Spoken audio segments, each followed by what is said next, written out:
everyone. Welcome to Center Court. We have a very special guest, in fact, two this morning from the Darden School of Business at the University of Virginia in beautiful, picturesque Charlottesville, Virginia. We have Donna Clark, and if you don't know who Donna Clark is, you just don't have game in the MBA space. Donna is the head of admissions at Darden. This is her second time around at Darden. She had been a longtime admissions director at Dartmouth Tuck. She actually started in the field at UNC Kenan-Flagler. You would be hard pressed to find a more knowledgeable, more creative admissions director than Donna. And we have with us a newly graduated MBA from the Darden School class of 2022. His name is Grant Guess. So we're going to explore his and what it was like. And here's something else we're going to do that's going to be really a lot of fun. Later on, I'm going to pretend to be an applicant. I'm going to pretend to do badly at standardized tests. I hate them, and that is true. So maybe I'm not pretending all that much, but I'm going to be an applicant who's not going to apply to Darden with a standardized test. Under their test optional waiver policy. And I'm going to ask Donna to evaluate me as a candidate. But I'm sure Grant was the kind of guy who applied with like a 780 GMAT score. And he was walking in there from like McKinsey, Bain, BCG, Goldman Sachs, and Morgan Stanley. And it was just a stroll for him. Isn't that right, Grant? Totally, John. You nailed him. Yeah. There you go. It's as though you read his application. So you know, Grant, I want to just turn to you because only a few weeks ago, I think 3 weeks ago, Darden graduated its latest class, and you were among those in cap and gown, receiving a diploma. What was the 2-year experience like for you? It was the best. I'm being authentic when I say this. It was the best 2 years of my life thus far. Oh, come on. No, I know we were talking about that. And I think that I really came into myself, and I loved being in a smaller city, especially during COVID. The community aspect, I made so many friends. I love the outdoors too. I just really felt at home. And I know that's the cheesiest thing to say, but it's the total truth. What surprised you most about the program? I would say how much the professors care about the students. They genuinely care. I never had that in undergrad. I went to a public school, I went to UCLA. And not to say that they don't care about the students, but I think having smaller class sizes and the ability to go bowling with your data analytics professor, or to go like cook crawfish with your design thinking professor, or to have bourbon and gumbo with your healthcare professor. That's just some of the coolest stuff. Oh boy, that brings vivid pictures to mind in a way that's spectacular. Donna, does this resonate with you in terms of what you hear from the students that you recruit at Darden? It definitely resonates, and I'm so grateful Grant gave some color by giving some specific examples. I mean, Darden is so well known for the quality of the educational experience and the quality of faculty. I could talk at length about the measures that Darden takes to screen faculty members to be a part of the community, then the mentoring that goes on to bring them up to speed, to maintain that high level of educational excellence. But it's also really well known for a very tight-knit community. And I think in addition to the faculty members being so strong academically, I believe that they are drawn to academia because one of the things I hear in meetings is the extent to which they want to make an impact. So these examples that Grant is articulating are such good tangible examples of, you know, the magnitude of how they get involved in the students' lives. I am always heartened. Pre-COVID, did a lot of international travel for Darden. And one of the things that strikes me when I get together with alumni around the world is how many of them have maintained relationships with faculty members and consider them to be, you know, a friend.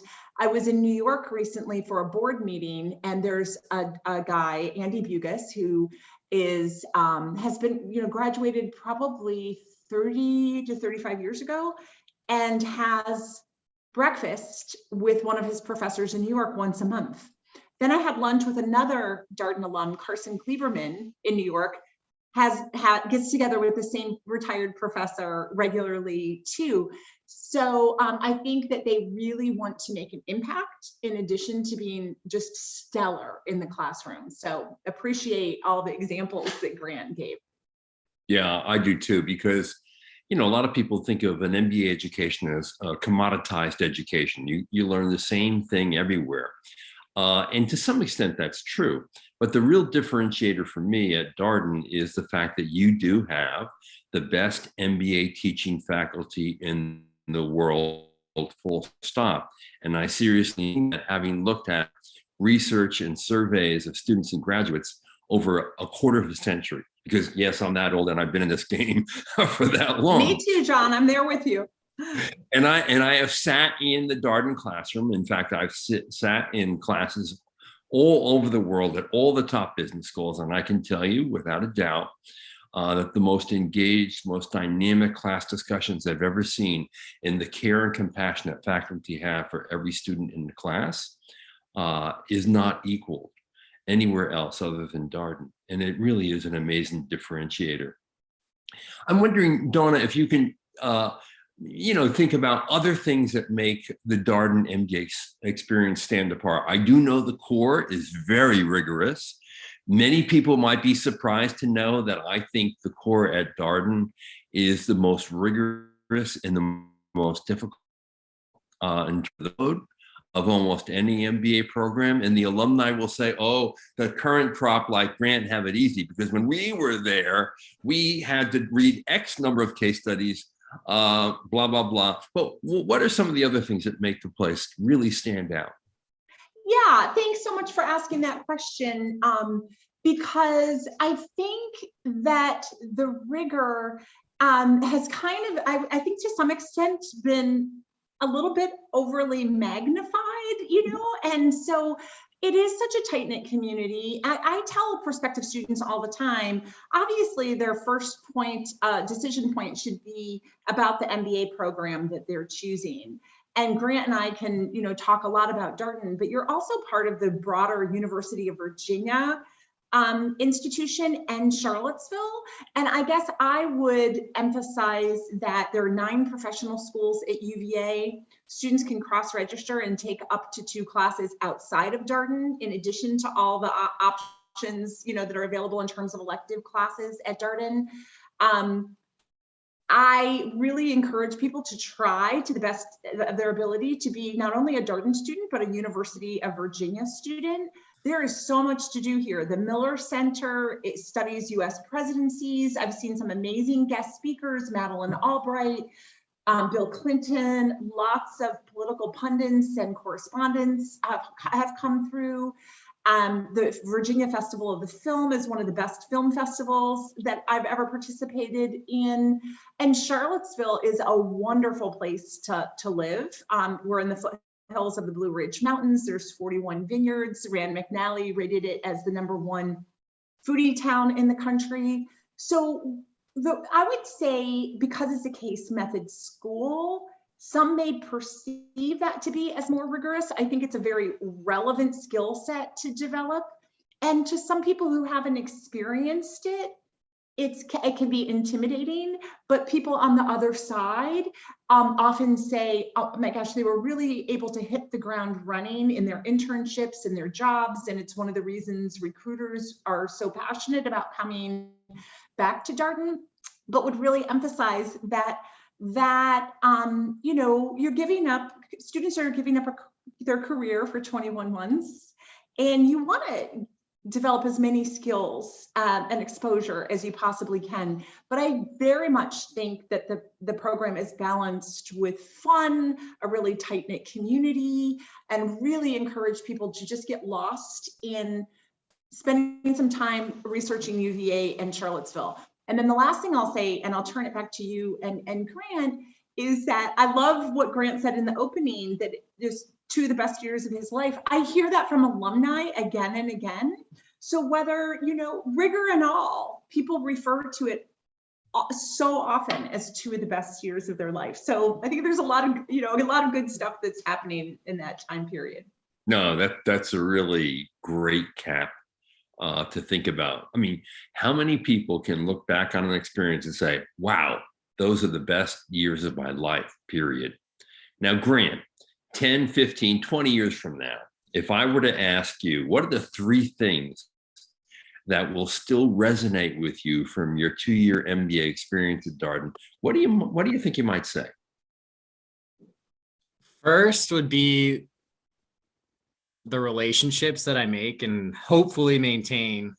I know people always talk about getting older and losing touch with people, but I really, really, really, really want to try and keep those relationships, because it was just so sad seeing everyone leave 2 weeks ago, because I made so many good friends.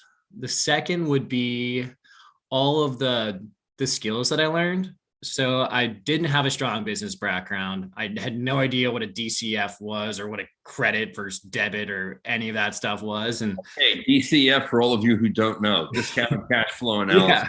Yeah. Okay. Yeah, I was in the same boat, and I feel so much more fluent in not just the technical aspects of business, but just how to talk about business. Yeah. And then last but not least, I think just coming away from what a good life is. And I think living in Charlottesville shows you that. I'm nothing against big cities, but I think there's something to be said for being a part of a greater community where there's not a lot of traffic, and you can go to the University of Virginia baseball game on the weekend, and then you can go hiking 15 minutes from your door, and you can just walk down to someone else's apartment in Ivy or Pav or Huntington. These are different places where people live, and go to a barbecue. It just felt right. And it just seems like that was the way that I wanted to live, and hopefully can keep doing that. Or go to Southern or Jefferson to see music almost Exactly. Or go to the Ting Pavilion to see Lord Huron or My Morning Jacket, or free concerts every Friday during the summer months. It goes on and on and on. I think there are 355 restaurants in Charlottesville, more per capita than New York City. So it's really remarkable. But here, I want to ask you, what would you think was your most challenging moment in the MBA program? A time when you were like sweating it out and thinking, oh my God, what did I get myself into? Definitely quarter one, or probably quarter two of your first year, when you're in core, you're doing all these classes. Everyone's recruiting at different companies. There's a plethora of social events. We're also in COVID, so most things are on Zoom, but we were lucky in the sense that we did get to go into the classroom sometimes. But it's just the balancing act of life of, you got classes, and then you've got recruiting, and then also you want to try and stay in your own lane, because it's easy to get caught up in the rat race of, oh, I want to go to consulting company X, Y, or Z, or an investment bank A, B, or C, or do this, that, or the other. But to really focus in on who you are and stay humbled and grounded is really, really challenging, not just in an MBA program, but in life in general. So that quarter two of first year is tough, but there's also a lot of resources, whether it be people on staff or friends, the community. There's so many different ways. There's people there to help you along. And you're learning to rely on your team members to get through it. Exactly. Which is really an important part of the experience, both learning to operate effectively within a team environment, but also, frankly, learning to prioritize, because part of every core and throwing so much material at people is making them realize this is going to happen in your real world. And you may as well know how to do triage and figure out how to get through it. And that's really an important learning experience in every great MBA program. The other thing I think that distinguishes Darden is the fact that the international trip, the immersion, is paid for by the school. Most schools make MBAs reach into their own pockets to do an international immersion. At Darden, the dean sought financing from a generous donor to basically fund the program. And with COVID diminishing, although not gone, Darden went out and to all far-flung places of the world this past year. And Grant, I'm wondering where you went. I went to the beautiful country of Sweden. It was awesome.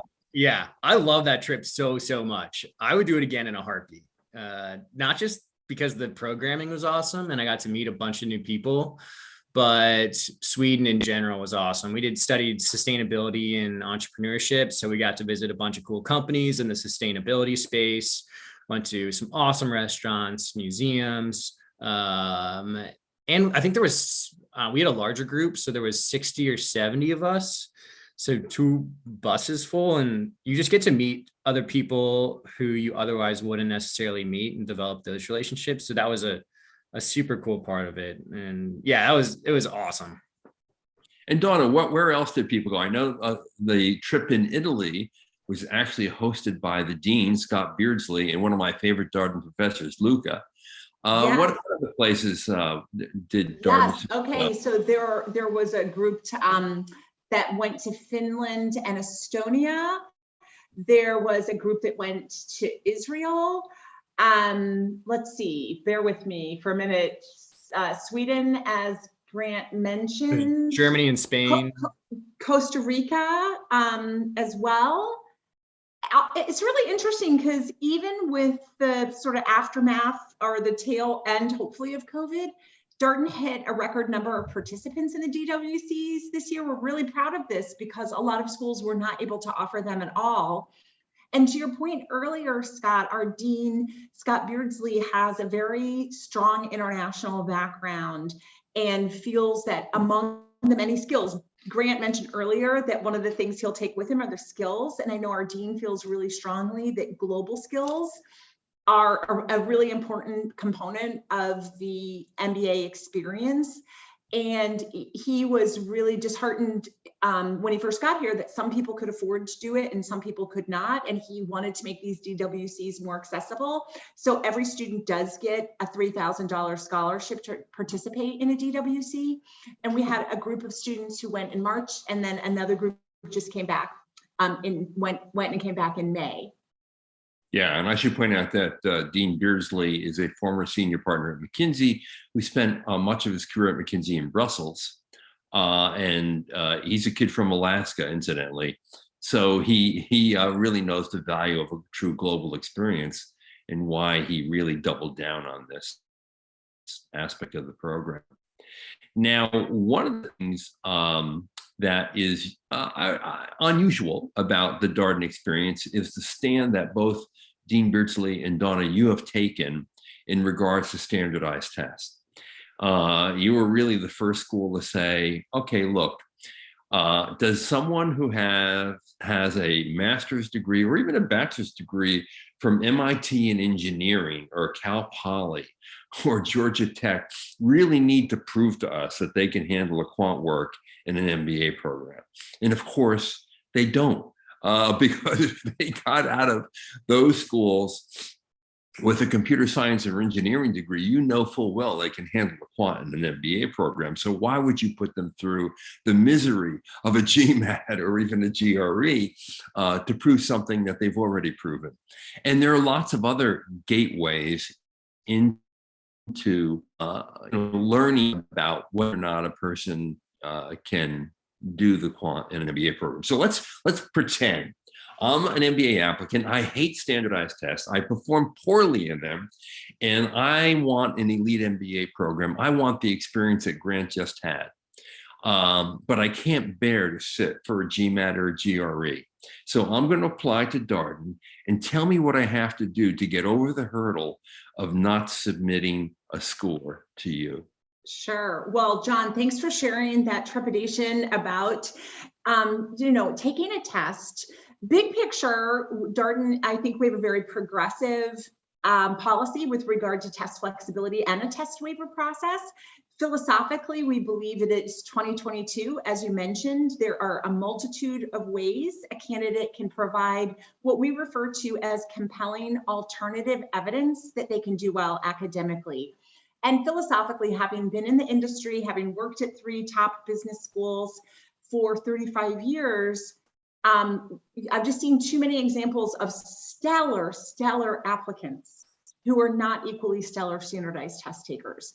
I can think of a multitude of highly successful alumni who were not strong standardized test takers, but are exceptionally successful. And some people, if you're a standardized test taker, that's great. You know, the vast majority of people do still submit a GMAT or GRE, but there are, you know, many people who struggle with a standardized test. So we want to provide alternatives, especially in the context, as I said, that it's 2022, and there's so many alternatives that weren't even available 10 years ago or 15 years ago. So I would say there's different buckets. When we ask people, you know, I would ask you, John, if you could tell me a little bit about some different areas of your background so I can help guide you as to whether taking a test or taking an alternative test would be a good fit for you. In terms of test flexibility, we do accept the GMAT, the GRE, the executive assessment, the LSAT, and the MCAT. So could I ask you if you could tell me a little bit about your test history? Have you taken any of those tests? Or are you just really trying, hopefully, to avoid taking the test and providing some alternative evidence? You know, I haven't taken any of those tests, but in addition to basket weaving during my undergraduate years, I also took quantitative methods. And I actually did very well on that. I scored an A-. And since then, I've taken a Coursera course through Wharton on statistical decision-making. And I did pretty well on that as well.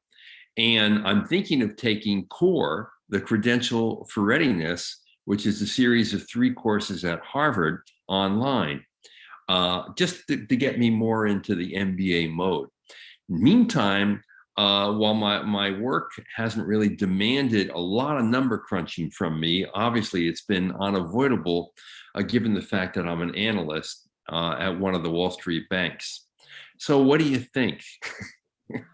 Okay, well, I would say there's different buckets that we look at, and we do, if somebody is applying for a test waiver, we would ask for them to provide some evidence across a couple different categories. So one would be your undergraduate degree or an advanced degree. What was your major at the undergraduate level? I know you said you took quantitative methods, but anything else at the undergraduate level? What was your major? Any minors? I was a poet, which I suspect Grant was. So I was an English major with a political science minor. Grant, what was your major? I'm curious. Global studies. So there you go. With a minor in basket weaving. So what do you make of that, Donna? Yeah, well, you know, Grant's a rock star. So, yeah. You know, we made a good decision there. There's no looking back on that decision. But what about me? I will go back to what you said, John, about, because, you know, I'm a big fan of HBS Core, HBS Online. It is a great certification program for people who are thinking about getting an MBA for a couple of reasons.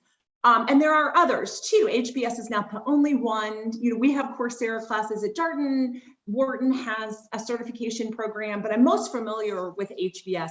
Great way to test water, see if an MBA is right for you. You would get exposure to a lot of relevant courses that are going to help you hit the ground running in your MBA program, and it can help you in the admissions process. So for somebody who has a background like you, like more liberal arts, taking HBS, because it's really geared towards liberal arts major, would be a great way for you to test some of these courses, see how you perform, could help in admissions, could definitely help in our MBA program. But I also think it's a great talking point when you're recruiting, because you're working on Wall Street as an analyst, and HBS is a 150-hour certification program. I mean, I think that shows a lot of motivation when a prospective student is really serious about the application process, working full time in a rigorous field, and committed to taking whatever certification program it is. So I'm glad to hear you're considering taking that. I would take that class and then apply for a waiver as another way to build your alternative compelling evidence. And it sounds like working on Wall Street, you would want to have some recommenders, talk in your application about your quantitative ability. I think taking HBS is a great idea. One of the questions I was going to ask you is if you've completed any certification programs, and you mentioned HBS is one of them. Some candidates have a CPA or CFA. We'll take that into consideration as well. But I think that you do have evidence. You've taken some quantitative work and scored well. You do work in an industry that requires analytical and quantitative skills. And I would recommend taking HBS first. So you're building that portfolio of alternative evidence and apply for a waiver. Great. In the second, you think you'd accept me? Well, John, that's a tough question because I haven't really seen your entire application and your whole transcript and your recommendations and your resume and your interview. So it's, I think it sounds like you have an awful lot going for you, and I understand test anxiety, and I would apply for a waiver. You apply for a waiver first. It is not an indication if somebody's turned down for a waiver. We want to do what's in the best interest of the applicant. So if we think you're going to strengthen your your application is going to be stronger if we say, you know what, there just isn't enough evidence, we really need you to take a test. That is because we're doing it in your best interest. We want to maximize you being successful. So I would say apply for the waiver, see what happens. It sounds like you do have some strong alternative evidence between your work, between some of your grades and taking a certification program. You would be in the zone of being somebody who would be considered. Know that in the students who just graduated in Grant's class, there were only 45 students that were granted a waiver. In the first year entering class coming this year, there are 58. So out of a class size of typically 340 to and Grant's class 390, it's still a minority of people, but we're still testing this and tweaking it. But I think that it's worth you applying for a waiver. Now, you see how nice Donna is, and not really making a commitment, but being awfully nice about it. Now, Grant, when you open your portal, I guess, to find out what your decision was at Darden, do you remember exactly where you were and how you felt? Yeah, I remember because Donna called me. Ah, see, the personal touch. It's the Darden personal touch. What was that like? It was awesome. I was living in Lexington, Kentucky at the time, and I was in my apartment in my living room.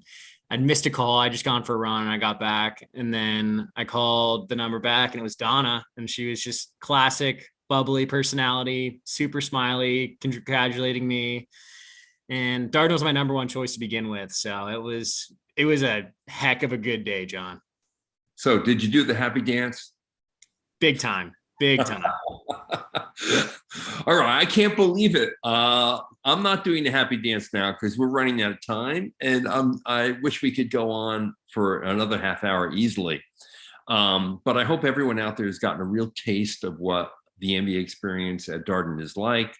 The more open policy of evaluating a holistic candidate in every possible way, meaning that test scores are not over-indexed as they are at many schools.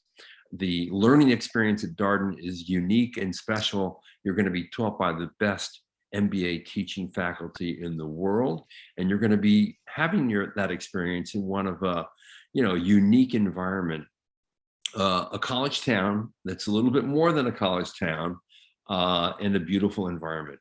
So Donna, thank you so much. Grant, good luck to you with your MBA. It was a pleasure to meet you. I hope I bump into you on the mall in Charlottesville someday. Me too. All right, for everyone out there, thank you for watching and listening. This is John Byrne with Poets and Quants. You've been watching our Center Court series with Darden School of Business and Donna Clark and Grant Gass. Thanks everybody for attending. I put my email in the chat if I can be a helpful resource. Thank you, Donna.